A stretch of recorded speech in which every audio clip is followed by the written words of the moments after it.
Iran और Israel की जंग अब सिर्फ मध्य पूर्व की लड़ाई नहीं, ये भारत की जेब, खेत, रसोई और फैक्ट्रियों पर सीधा असर डाल रही है। भारत 85% से ज्यादा कच्चा तेल आयात करता है और उसका 60% से अधिक उसी हॉर्मुज स्ट्रेट से होकर आता है, जो अब ड्रोन, मिसाइल और युद्धपोतों से जकड़ा हुआ है। सिर्फ $10 प्रति बैरल तेल महंगा होने से भारत का तेल आयात बिल 1 लाख करोड़ रुपयों तक बढ़ जाता है। और यही हो रहा है। क्रूड ऑयल की कीमतें 65 से $75 तक पहुंच गई हैं, जिसका सीधा असर दिखता है महंगाई पर। दूध, सब्जी, ट्रांसपोर्ट, गैस सब महंगा। जहाजी माल भाड़ा 40 से 60% तक बढ़ चुका है। रेड सी और गल्फ में खतरे के कारण जहाज अब लंबा रूट ले रहे हैं, जिसका बोझ व्यापारी नहीं, आम ग्राहक चुका रहा है।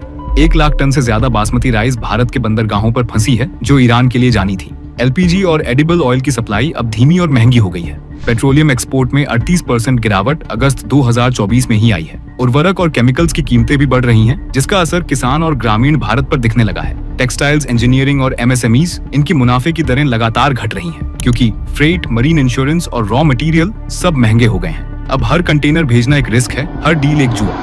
डॉलर के मुकाबले रुपया कमजोर हो रहा है और फ्यूल शॉर्टेज का खतरा मंडरा रहा है। और भारत का सपना, India middle east Europe economic corridor, जो चीन के OBOR को टक्कर देने वाला था, अब अनिश्चितता में लटक गया है। एक तरफ ईरान से तेल चाहिए, दूसरी ओर इजराइल और अमेरिका से टेक्नोलॉजी और रक्षा सहयोग, और बीच में भारत का व्यापार, किसान और उपभोक्ता दबाव में है।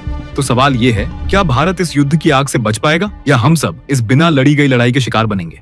कमेंट में बताइए। और ऐसी ही वीडियो के लिए फॉलो करें बिज़धूम।